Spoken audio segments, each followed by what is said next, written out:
Welcome back to the Anachroschism. Last time, our intrepid heroes were at the Sanguine Stronghold. They had gone into the underbelly of the area and they had discovered that there was more to this shipping operation than meets the eye. Specifically, there were a bunch of people who had been held captive who were being tossed in different shipping containers and then moved up a conveyor belt to some kind of remote location nestled inside the mountain. And that's not particularly, good. So there's nothing we couldn't handle, though. No. They were able to dispatch of Jayton the Brute and Crackshot Allison, and they actually brought Allison along for questioning. And so once they got to this area, they found there were 3 different, disheveled, really hastily built, almost like shacks of sorts that had a bunch of people sleeping inside. Apparently they had some kind of magic done to them to make for easier transport. So they were able to break down the locks that had them inside. They were very easy to do. They were, pretty crappily made. But they were able to get everybody out of there. Karash happened to find another Dragonborn with similar-looking scales, who was able to at least kind of give him a little bit of information, but not a ton, as to what was going on with his particular tribe. You guys, let's see. Stuart questioned Allison to get some more information about the area. Sure did. Found out where the other conveyor belt out of this area went, because they rode in on one along with the shipping containers. It was quite the scene. Everybody loves a good conveyor belt scene.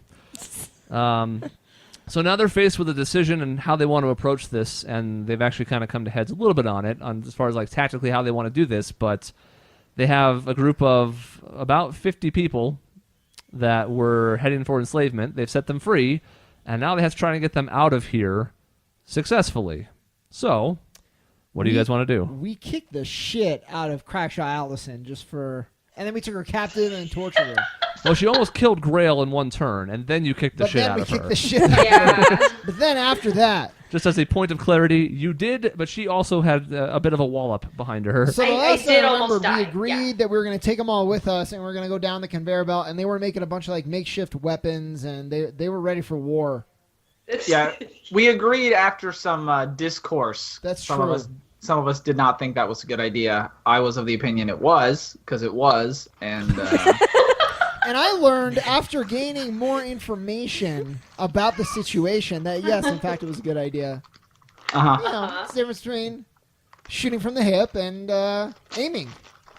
For a gun metaphor. Yeah. Which is my thing. Yeah. Okay. For some reason, I actually thought you were going to be like, and I learned, thanks to the power of friendship, that if we all just work together, we can, some kind of after-school special kind of thing. Nah. We'll get there. It didn't work out that way. We'll get there. So, yeah, pretty much everybody, especially because they were so inspired by the speech to just kind of take arms as best they could, they broke off pieces of the house. They have makeshift clubs and sharp-looking pieces of wood and a couple of metal rods and some other things that they can sort of fight with.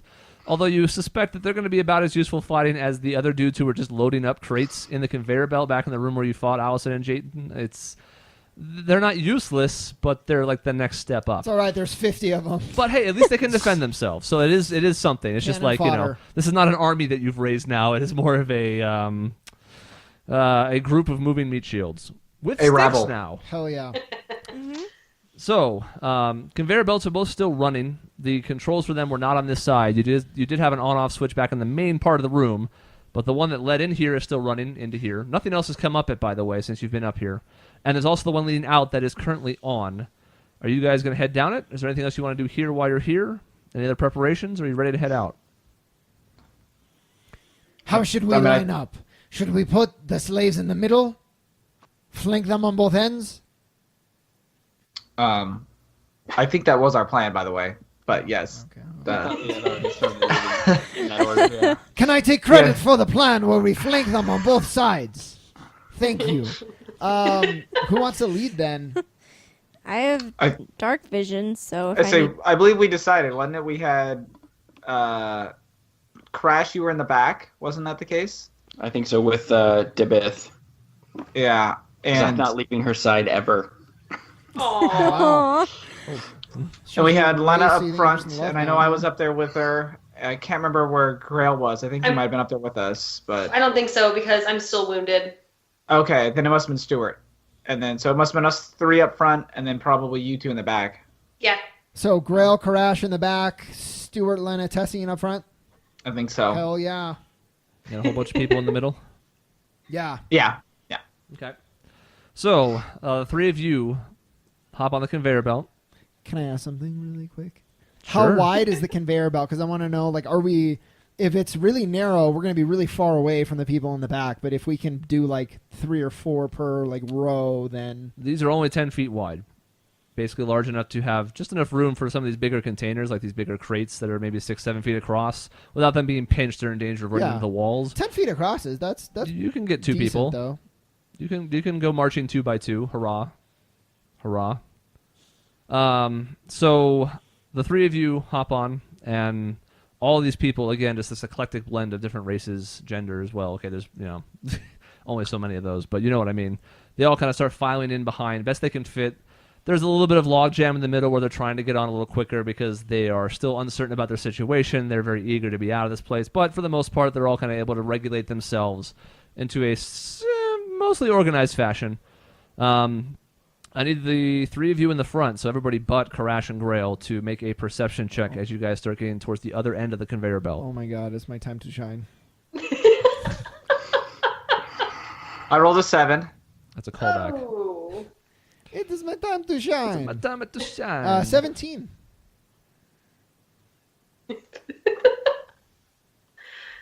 Okay, finally. 21. Aha. So everybody but Tessian, the 2 of you... It is dark, to be fair. I should probably have disadvantage, but Probably should, but it's okay. It is getting lighter as you get back out. There is a very dimly lit opening at the end of this conveyor belt. And as Lena and Stuart look up ahead, you see what appears to be a sheer rock face up ahead. And as the conveyor belt kind of opens up into the mouth of this room, you notice, the 2 of you in particular notice that, like, it's not quite solid. There is almost like a little bit of a crack of light. It's much easier to see from this side because it's darker in here.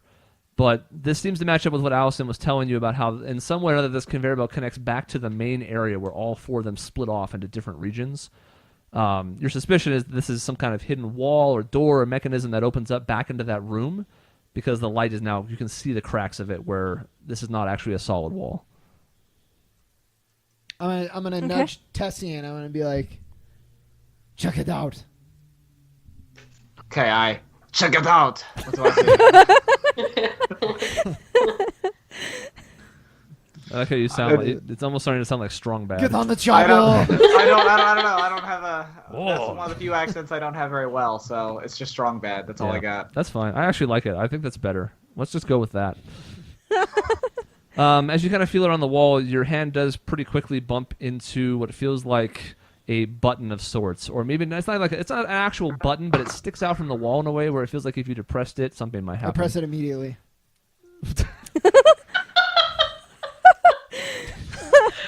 Okay, I think I was the one checking it out, but yes, you can or I can. No, I told you to look. I'm like, hey, look at me go touch the wall. Okay, sure. What? I'm shaking my head. Yeah, you're the only other witness to this. The other 2, unfortunately, or fortunately, have no idea this is happening up there. I feel good about it. I'm happy about this. As you press the button swiftly, the wall kind of slides open. And it is indeed a panel where the stone slides open to reveal you're on like the back side of the room. There was like that crisscross, an X of sorts of different conveyor belts, and you're on the far side of the room. So like if you're on the north end of that room with the conveyor belts, the south end was the cave mouth where you sort of thought about trying to funnel the 2 of them when you fought them. It didn't really end up happening, but you know what I mean? Like north is where you're at. South side's where you originally entered this area way back when you were much younger and had starry eyes in youth. So kind of like east of where we kicked the shit out of Allison, or would you say west of where we kicked the shit out of Allison? East-ish, I suppose. Reference. Okay. Sure. It's east of where you delivered an ass kicking, if it's important to have compass directions from said ass kicking. Just want to give context. Do we see anything? Is there anyone there? Like, do we see anybody? Like, what's the room look like? So, when as you guys enter, and even in the short time it took you to kind of find that opening, you know, a good half of the people that were in the conveyor belt already kind of nestled into that smaller room, and now they can kind of spill out as you open that area, because otherwise people would start mushing each other in some kind of human sandwich. It's not meant for quite that much traffic at the same time, but I just saved everyone's life. it works. inside the room, you see 8 different people in what appears to be pretty distinct silver armor. Some of it plate, some of it leather that has been dyed to look like the same hue of silver. Do we see tennis? One of them, we recognize, is first of all Tannis. I know you're calling him Tennis, and that way. Christ, I didn't want to sorry. Go ahead. Sorry. You have disadvantage for the rest of the day now. Especially on Constitution checks. One of them you do recognize, and I think I may have even called him Tannis last episode, but is Derek Rothwell, whose name I have written down. Yeah, who was the contact inside Tannis's bar, or makeshift bar as it were. He was not wearing this before, but it seems like whatever he went to go meet up with these people, whatever he got more serious and/or was not worried about like any kind of cover or standing out. So he's now wearing this familiar-looking, well, to him, silver armor. Emblazoned on the chest is a crest with a lion on it, a red lion that really stands out. What's his name again?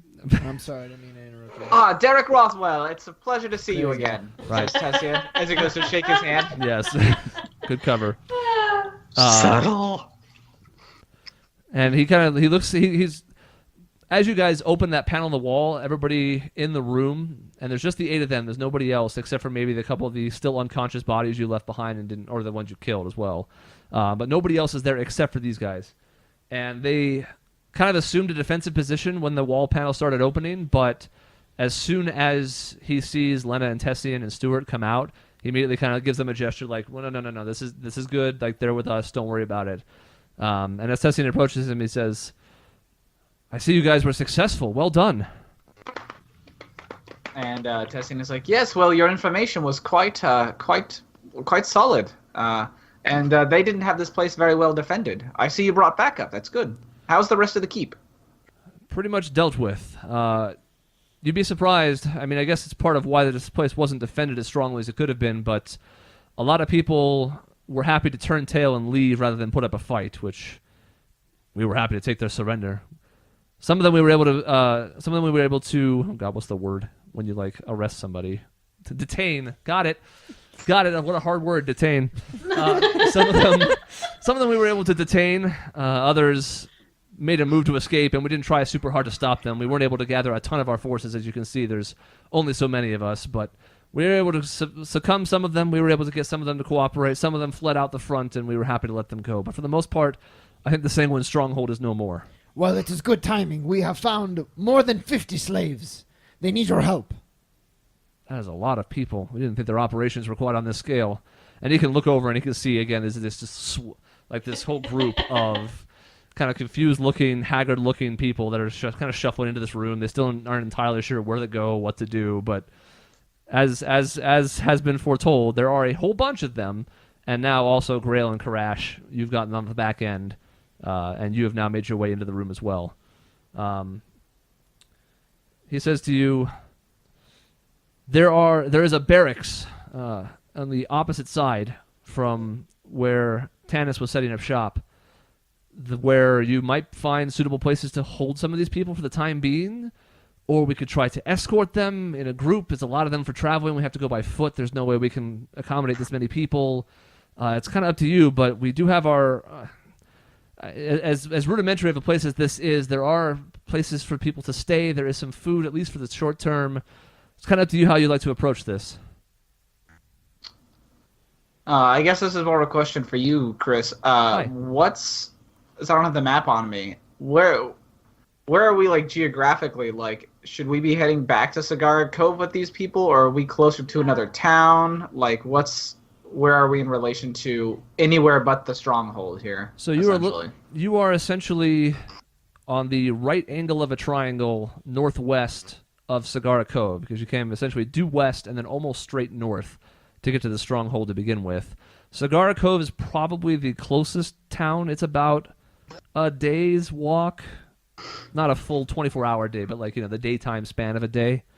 Falstock is a couple days away, that is a town that Stuart and Grail remember. It was where you guys pulled your first operation.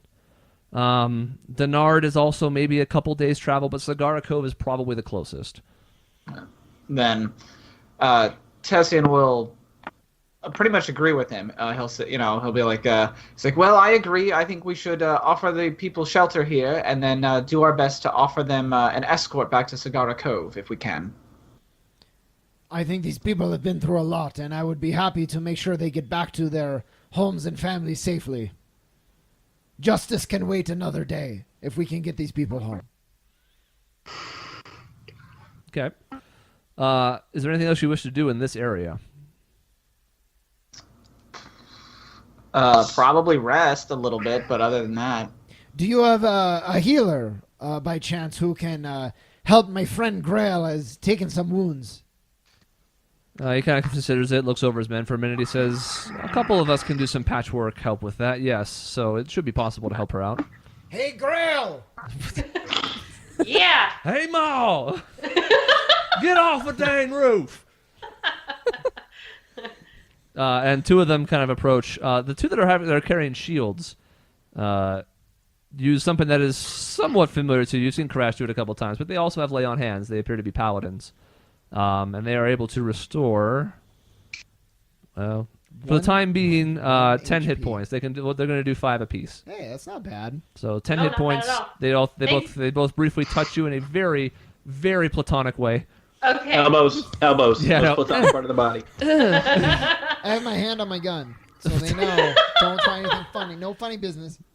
Thank you kindly. So did we ever establish how slaves were getting in and out of this building or out of the keep? The basic premise of this that you can kind of put together from your information that you kind of got at the docks, what you've seen firsthand, and what Allison gave up in interrogation is that people come here from a couple different places. Sagara Cove seems to be one of the places where they originally come and then are brought here for distribution. And you don't know where those other 3 conveyor belts go. They were done...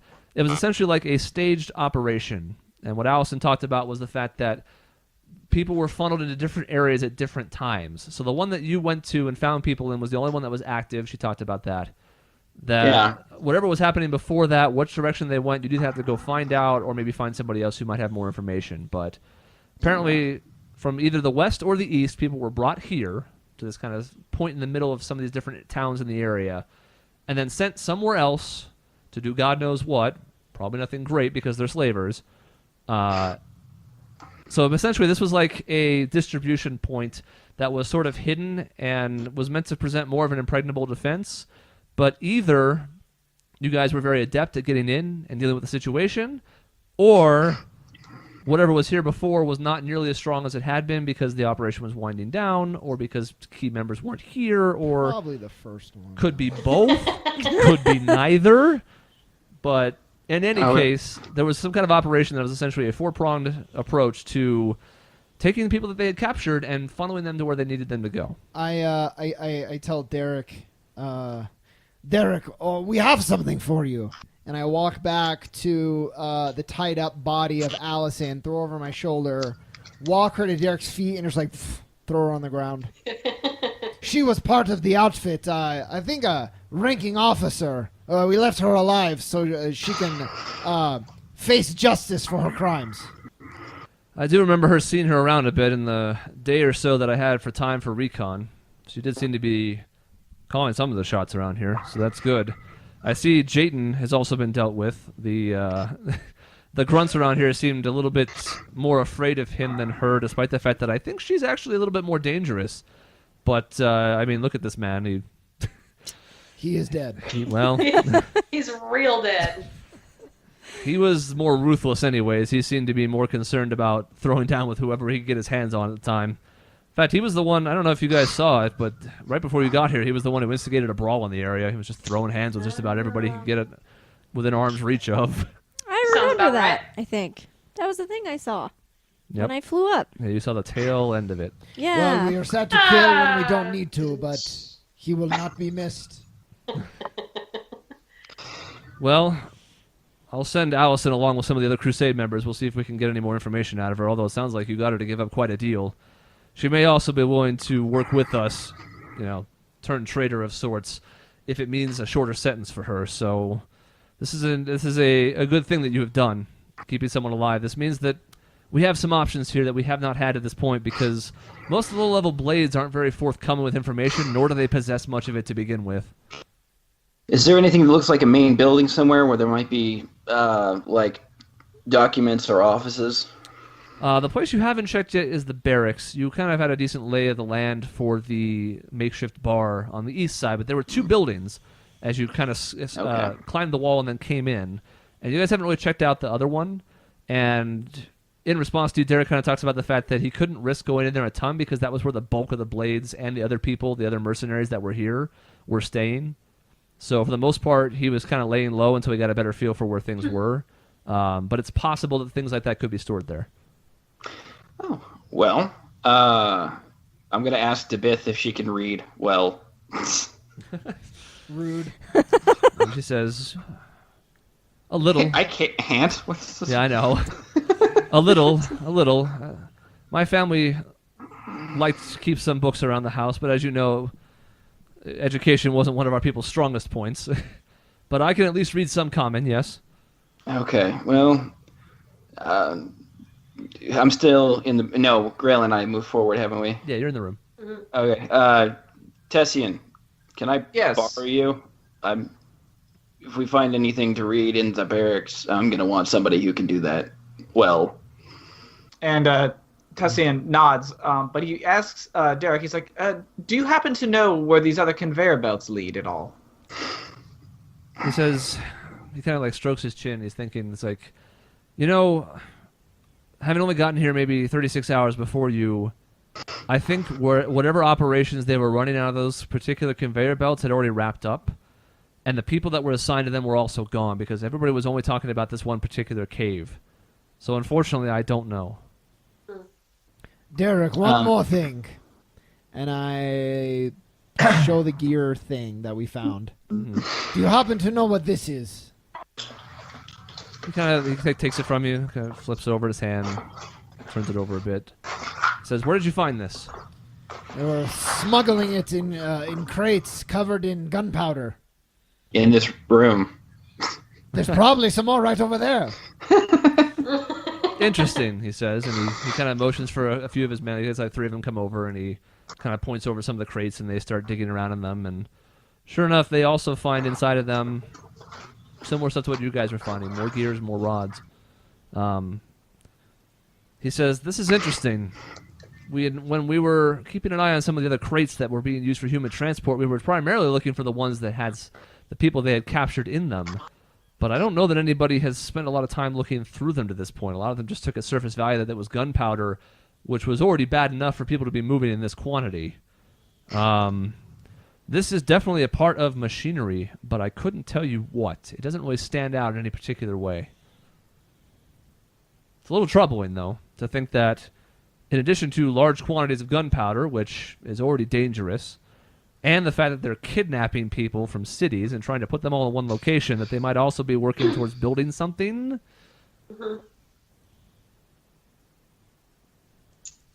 I mean, Tessian agrees and is like, yeah, I agree. We should definitely look into it. How much? I guess he's curious. Does he recognize the symbol on their chest? I can't remember if he told us who he was a part of, the group. He's with the Crusade. Okay, that's right. There's more to that name. Crusade, yeah. Shoot. They're called that for... No, it's just a Crusade. Yeah, I don't remember my own Crusade. notes. You recognize them, that they're essentially the Adventurers Guild in Lycidian. That's right. And that's right. so you have seen people in this armor in Black Harbor from time to time. For the most part, they typically operate throughout the continent, so they're based in Lycidian, so that's like their one hub. But beyond that, they kind of spread across, especially the entire northern half before you start heading towards the desert. So you have seen them around. I don't know if you've had a ton of dealings with them. They don't really work with anybody in particular. They're independent. But it is a group that you do recognize and has a reputation as being people-centric. So their primary goal is helping the populace, regardless of faction or side or birth or upbringing. As a question, like I guess as another kind of world question, who's how do I put this? Who's in charge of this region? Like, if we wanted to put Allison to justice, where would we do that? Who would be in charge of that? Or like we wanted to do it legally, I guess. That makes sense. You say I have a sword. Yeah, we could definitely just do it, but I mean, I mean, if you want, you could just do a limb for every lie she tells and see how that goes. The best way to do this in a place that is not civilized, an out there area or a place that doesn't have any particular leadership would probably be Lycidian itself, because they have tribunals and other systems set up where the Crusade can actually bring people in and have them face accountability. Typically, you could also look at a place like Sagara Cove that would have someone running the city who could potentially mete out justice. You, of course, know from your time in Sagara Cove that is a dicey proposition, because the person who actually runs it isn't there and may or may not be a good person, and the mayor doesn't have any real power. He helps organize the city and run things, but he doesn't really have any actual power to it. So typically you might be able to take them to a close-by city, especially one of the main ones. In this case, especially because the Sanguine Stronghold is not a city and is not recognized by anybody, your best bet may be having them with the Crusade itself. Okay. So the Crusade doesn't work for the Countess and the people of Sagara Cove. The Crusade is a guild, and just about everybody but Lena really is at least. Karash will have some familiarity with it too. Everybody but Lena is familiar with, at least on a cursory level, the guilds of Aramea, and that is to say that they are almost all, not all, but the vast majority of them are unaffiliated with either the monarchy or any remnants of the gears that are still about on the continent. So they're not really associated with the royalty and magic users. They're not associated with commoners or people that are more interested in the technology aspect. They kind of answer to nobody, and most of them are made up of both. So in theory, they don't really have to answer to anybody, and that's part of what is the backbone of Lycidian. And as this giant city, it's essentially made up of a whole bunch of different people. Ultimately, there's a council in Lycidian. They answer to the monarchy, but the guilds have autonomy outside of that. So they're free to pursue their own interests as long as they don't conflict in a huge way with what the monarchy is going after. If there's ever any huge collision of that, obviously the monarchy would be like, hey, we run this country, cut that out. But for the most part, they operate on their own. This is a Sanguine Keep. Sanguine Stronghold. Sanguine Stronghold. Derek, what is the plan for the Sanguine Stronghold now? To retake it? Are you going to station men here, or is it going to be abandoned? I intend to have some more people come here when it's not such short notice. This was the best I could do in an 8-hour span. But I'd like to see where the other conveyor belts lead and see if there's any more information here to be gleaned from this. But I'm of the opinion that this place is an awful reminder of the worst of humanity. So I say we burn it to the ground. Yeah, I intend to destroy it. It's a somewhat defensible position, but we have nothing to defend it for. So to me, I'm good with taking the whole place down. If the gunpowder here should do fine, we light it up, the whole place goes down. I mean, Tessian personally think that's a bit rash, but he doesn't care so much about that. So he'll say, well, I think our first priority should be getting these people to Sagara Cove or somewhere where they can get a good meal and be safe for the evening. So he'll probably just kind of be done with the conversation and try to start ushering people to the barracks, I guess. Okay. They don't need to be standing around while we talk about this stuff, so. Okay. I'm going with Tessian. Sure. Everybody else? I'm going to ask Derek, did you happen to see one of the Blades or someone with the Blades who was a boy, 16, 17 years old? What was his name? His name's Holden. I didn't see anybody of that particular age. Most of the people here were a little older. I did hear Jayton talking about him at one point. It sounded like he was working on the operation prior to this one. All right. I'm kind of shocked and stunned, and I'm going to just back away. What do you mean, the operation prior to this one? I think he was one of the people who was working this station. I think he was working with the Blades and the other mercenaries here to escort the last shipment. It seems cruel to talk about them in that way, but the last group of people that came through here probably a week ago or so, maybe less. Again, it was hard to pinpoint any of the previous dealings with too much certainty, but they seemed to be kind of staggered over time with each of these like 4 locations. And they were talking about him as if he had just been here. As best as you can do, where would he have gone after this? Is there any rhyme or reason to how they cycle through their stations? And he kind of ponders it for a second, and he thinks, and he says, from what I know of the Blades, they are very top-heavy. And what I mean by that is they have people who pull the strings behind the scenes who are very interested in not being seen doing so. We actually have a very hard time trying to pinpoint anybody who gives these directions, because the low-level people, who are not very strong but are very many in number, are not given that kind of information. They're given a direction, they're pointed off somewhere, and they're told to do a task. The high-end movement is tougher to pinpoint. And as a result, it feels like we're doing a lot of chasing. We have a hard time getting ahead of their movement, of their operation. So that's part of why I want to take a day or two with my men when we have the chance and look around this place more, is to see if we can learn anything that we don't already know. As far as like an individual goes, it's hard to say. I honestly couldn't tell you. They could be anywhere at this point, especially the groups that have already had their operations run through here and moved on. Could be anywhere. I would imagine they're still somewhere on this side of the continent, but beyond that, it would be a guessing game at best.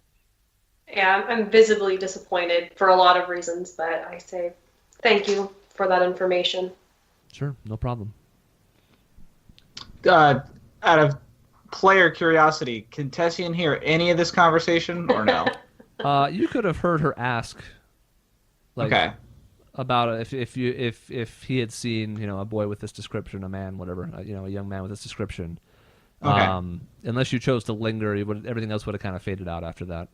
Okay, you might have caught a name, and then that would have been the tail end of it. Okay. Tessian and Karash, and I guess Len, it's up to you if you're staying with them or heading out with the two of them going to the barracks, or if you're staying back with Grail and Stewart. What do I want to do? Yeah, what does Lena's heart say? What does her heart say? She's a human, so she can speak. That's already a good start. Yeah. She's an elf, but yes. Yes. A wood elf. Yes. They're all humans to me. It's very racist. I thought that meant something entirely different.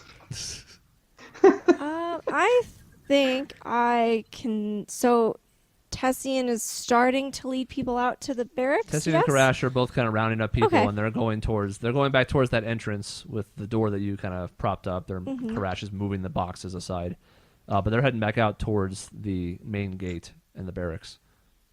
I'll probably also be helping people, like there's some stragglers, since there's so many people.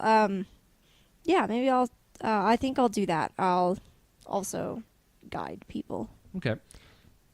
I pull Grail to the side, and I take. I knew this was gonna happen. And I say, Grail, how do you feel? In a low voice, because I know Tessian's listening. but I do say it in a low voice, though. I'm gone. I'm leaving. I don't know what to think. I knew this would happen. I knew it, and I don't know where to look. I don't know what to do. Do I keep following, chasing after him? I don't know what he's up to, but it ain't good. It ain't good at all. Well, try to keep your head up. We know more now than we did before. We know he's around here. We heard his name. He's probably not just some pawn if he's being talked to. Every bit of information helps. You're right. This isn't what I wanted for either of us. I understand, but at least it's affirmation that we're on the right path. Somehow, with these crazy people, it's brought us closer to your brother. I don't know if I want to be closer. I don't know. I don't know what he's doing, what his mind is thinking. Can I save him from this? Does he even want to be saved? It doesn't seem like it. I don't know. I totally understand. I think all we can do is go for the truth, even if it's a hard one. We can't hide from it. You're right. And I kind of reach my hand out to him, like almost like grab your hand, just like for some kind of like solace. Yeah, I give it like a squeeze. Aw, thank you. And then I put the mask back on because I got to go back to looking badass. So. Should we go help the others, maybe? I think that's a good idea. Tessie and Karash and Lena, as you guys remove the stuff that's blocking the door and then head to the outside.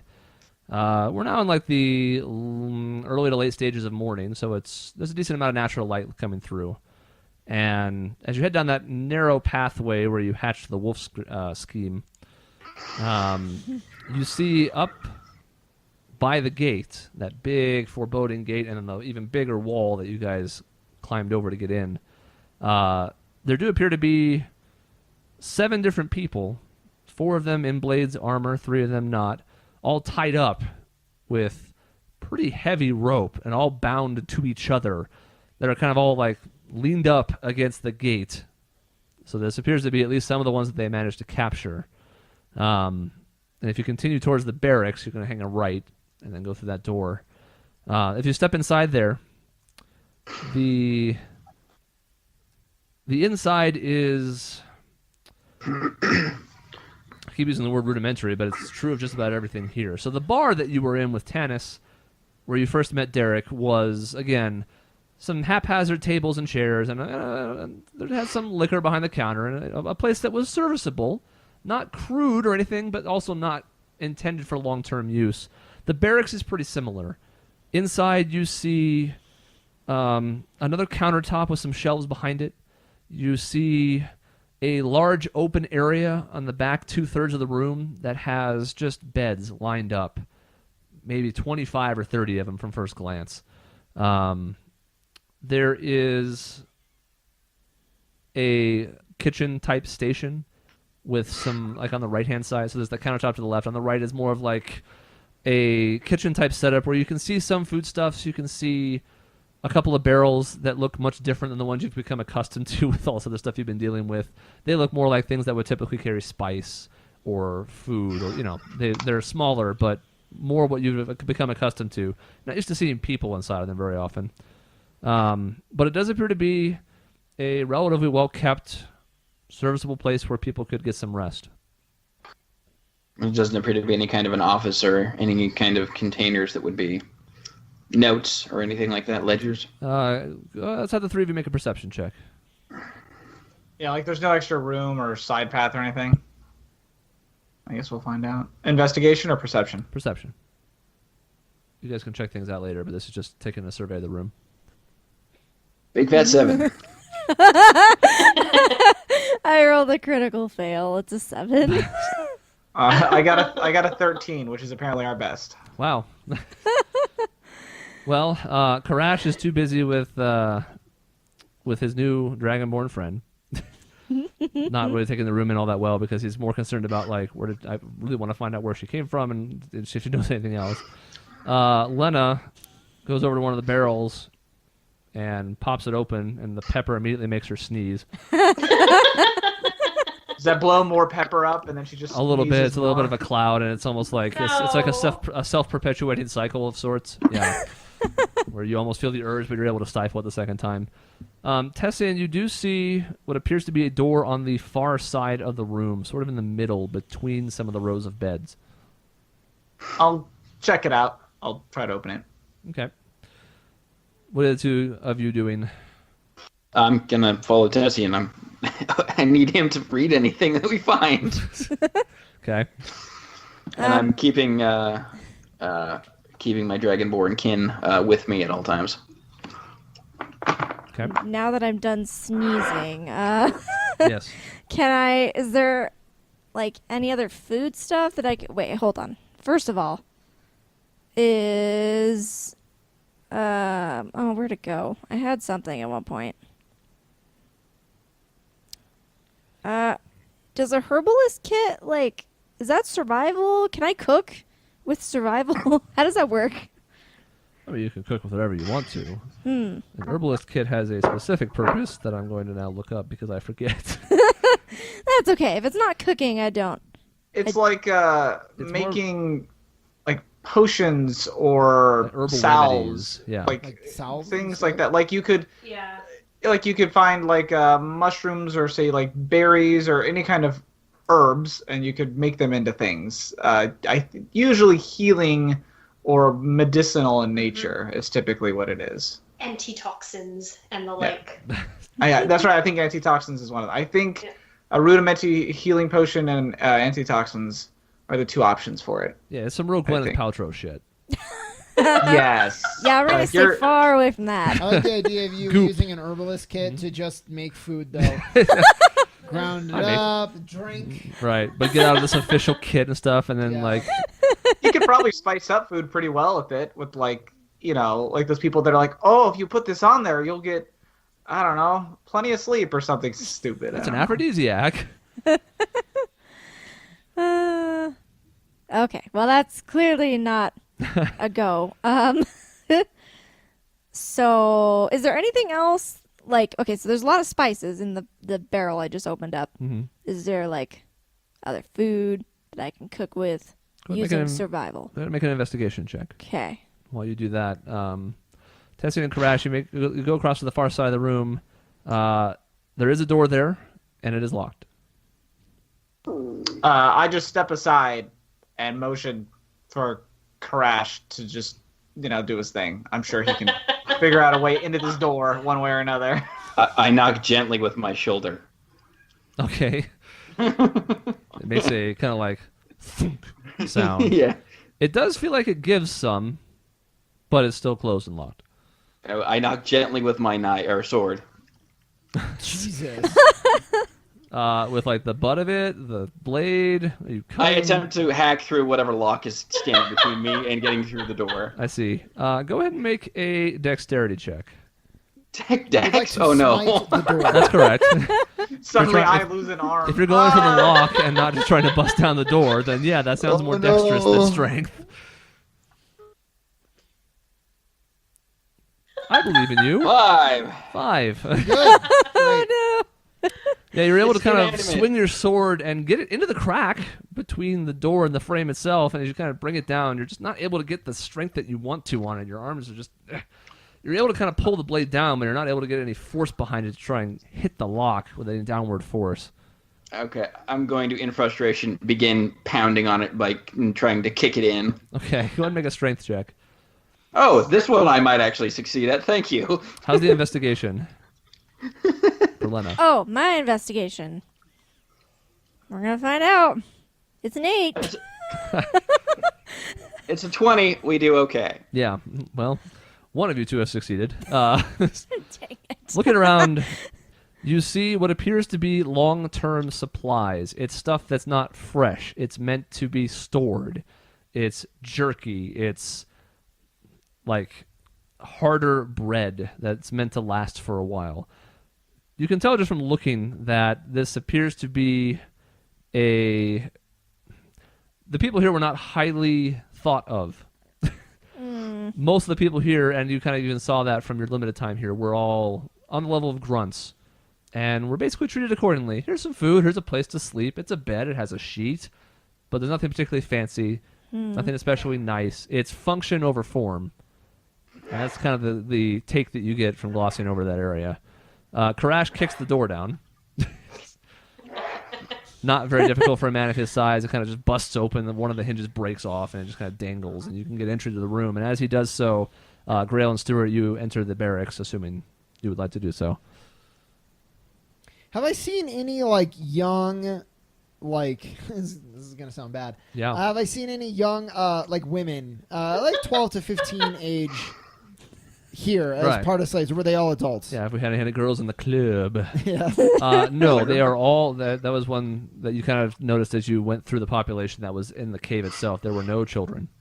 These were all people of adult age, depending on what that means necessarily for their race, but in general, there were not any... There were no children, which is interesting because it's almost a good thing in a way. Like, well, they're taking slaves, and that's the worst, but at least it's not kids. My next question was if they seem DTF, but if not. Right, Okay. right. I have my own reasons, but I will just keep it there for now. Stuart, no.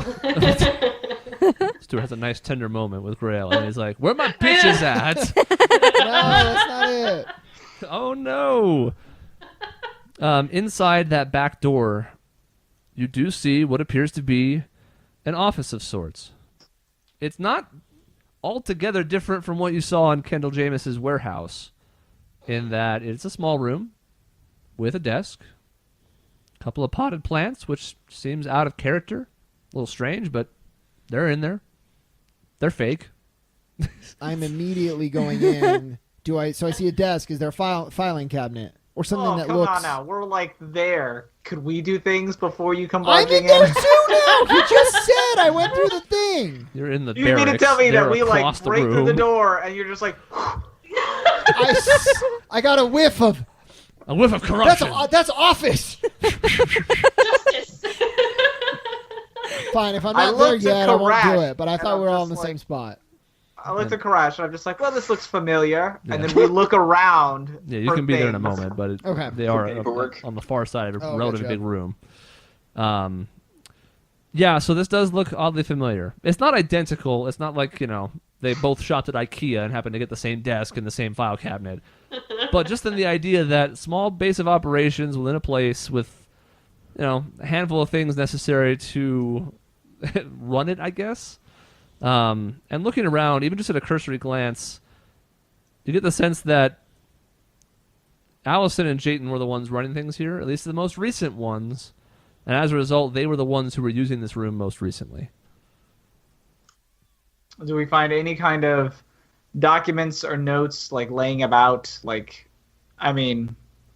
the gist? Is it just that they were running things, or can we find anything more specific about like where they were sending stuff? Well, let's hope you roll well, because Karash is involved, but make an investigation check. Hey, now. Yeah, you're not bad at those. These documents have words. I've gotten lucky with those. Let's not get ourselves. It's true.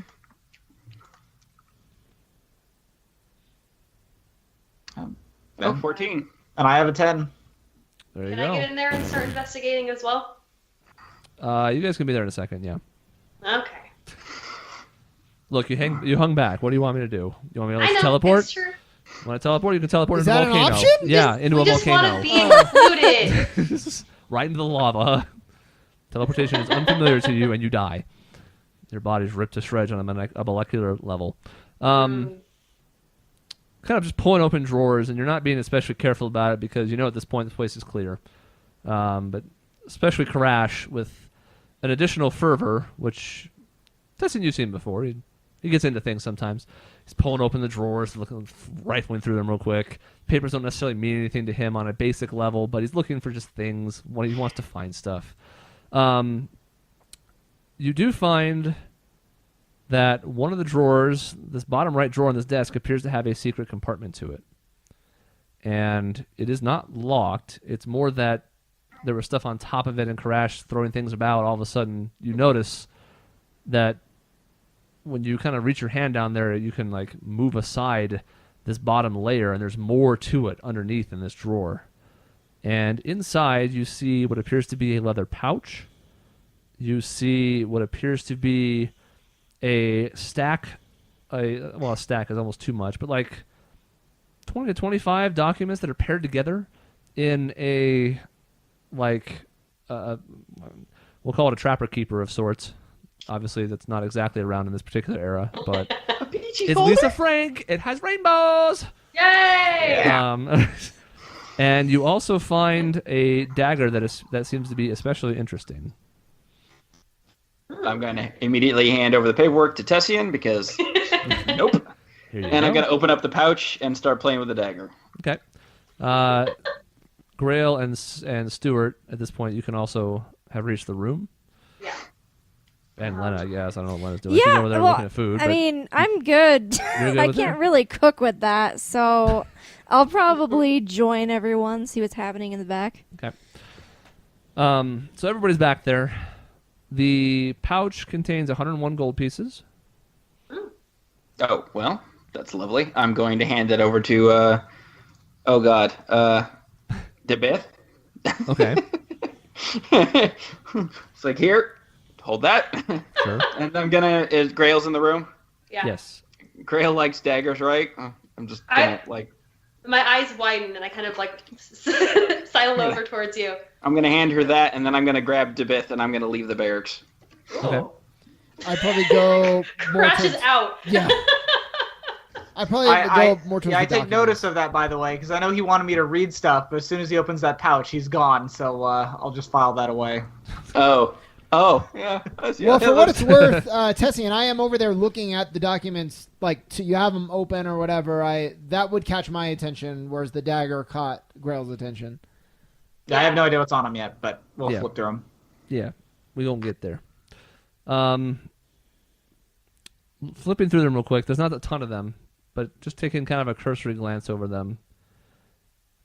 You see a familiar signature as the person who has approved these operations. And these documents essentially detail it's like a manifest. It's a list of times and locations. And the summation of it, you essentially get out of it, is that people were being brought here from a couple different places. Denard being one of them, a town that I don't think any of you have been to yet. Cigar Cove being one of them, which tracks. You know people were coming from there. You sort of blew up some of their operations at Cigar Cove itself. It's a little troubling, though, because the numbers you're seeing are hundreds in total. You got about 50 people out of here, which is no small feat. There are a lot more listed on these documents. You also see a couple of familiar names. One of them, the main person who signed off on these being Faust Dryden, who was also on the documentation back at the port at Cigar Cove.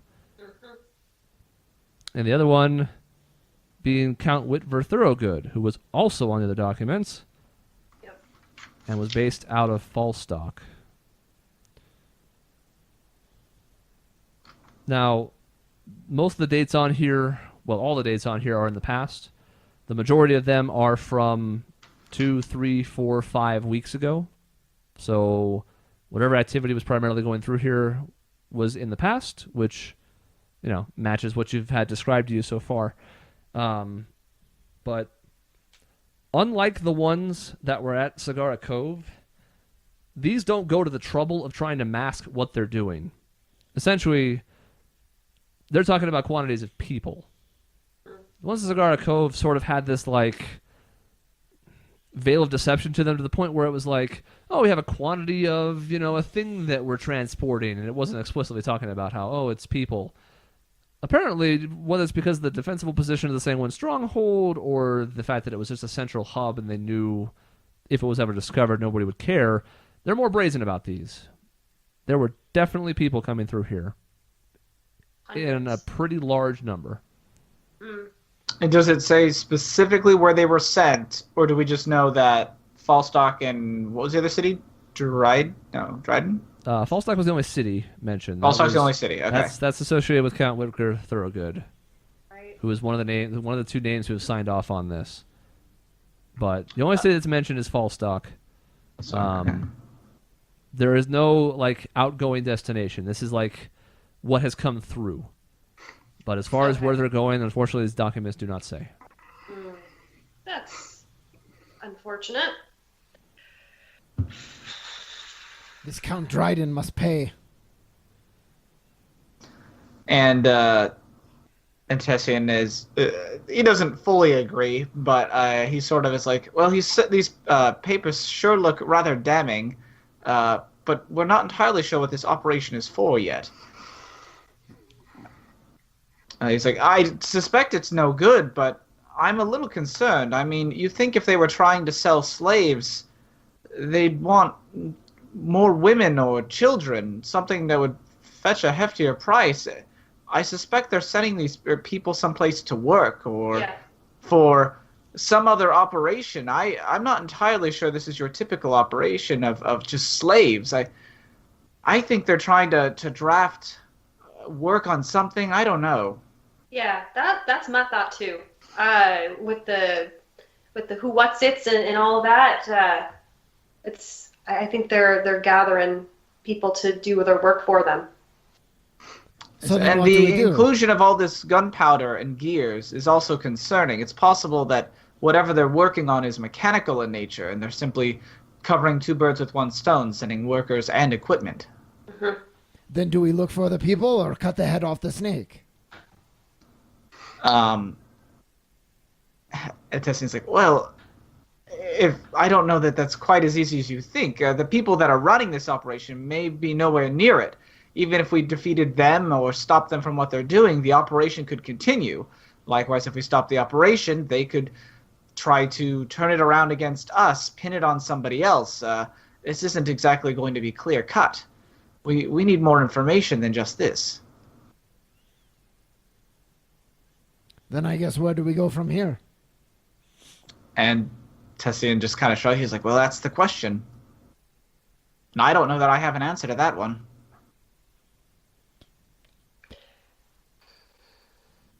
Where is Falstock?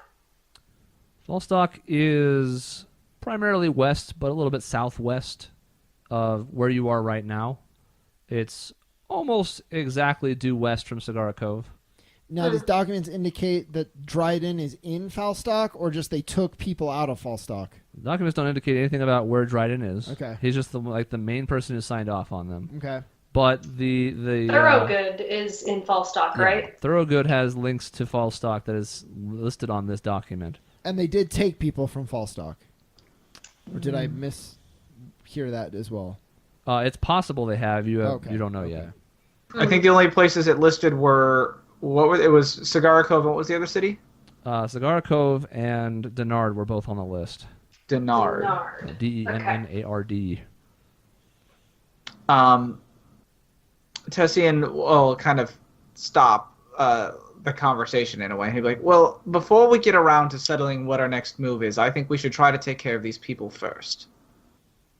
He's like, then we can get everyone together, Karash included, and we can discuss our next move. We may even want to include Derek and the Crusaders in this as well. It's possible that they can help us form a sort of two-pronged attack on whatever this operation is. Fair enough. I mean, I guess with that, Tessian will finally remember. Chris, I had a letter that I found with a wax seal on it. Mm-hmm. I don't think I ever opened it. Okay. If I open it, what's in it? Anthrax. A portal to another I dimension. know. Swoop into the envelope you go. It's instructions on how to avoid any fights inside segment key. Yeah. I think we found it on Allison. Yeah. Maybe. Yeah. It is a short note, and it says, "Plan has been compromised. Trust no one." And it is signed only with the letter M. Hyphen M. So Tessian will kind of be like, "Oh, yes, we found this on Allison," and he'll pull it out and show Stuart and Grail, and he's like, "So it would appear that they were tipped off that we were coming." M. Who the hell is M? She's Judi Dench. Yeah. Who's the Delightful main role, countess, really. whatever, the main woman? I don't think it's an M. I don't think I would Who doubt are you it, talking but- about? The one who actually runs Cigar Cove, and her name Phelana. is Count Phelana. Yeah. Don't know her first name, but Is there a silent M in her name? Phelana. Okay, well, I guess we have what we need. I'm gonna go to bed. It's nighttime, I'm assuming? We're gonna It's crash morning. for the night. It's so- morning time, but you worked through the night, so it would be We possible for you were guys up to all rest night. here if you'd like to. I'm hungry.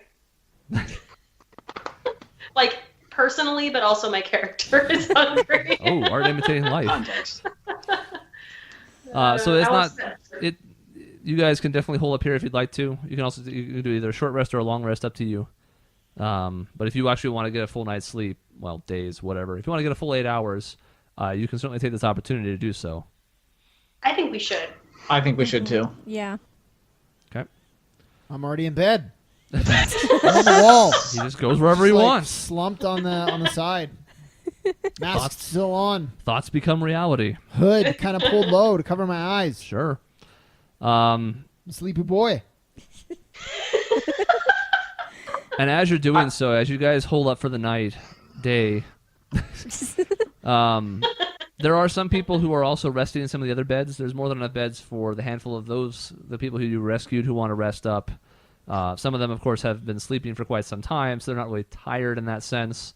So they're kind of moving around to help. Some of them actually start to cook a bit. So if you guys want to eat real quick before bed, even though it's really bad for your digestion. I want to do that. Yeah. No, I'm doing that. I'm definitely doing Eating that. is good. A few of them seem to actually be at least somewhat skilled at cooking, so they go over and make the best they can out of the rations and the other foods that are there. But yes, you were able to go ahead and take a rest. We will use this opportunity to take a break. When we come back, it'll be more Anachroschism and what our party wants to do next.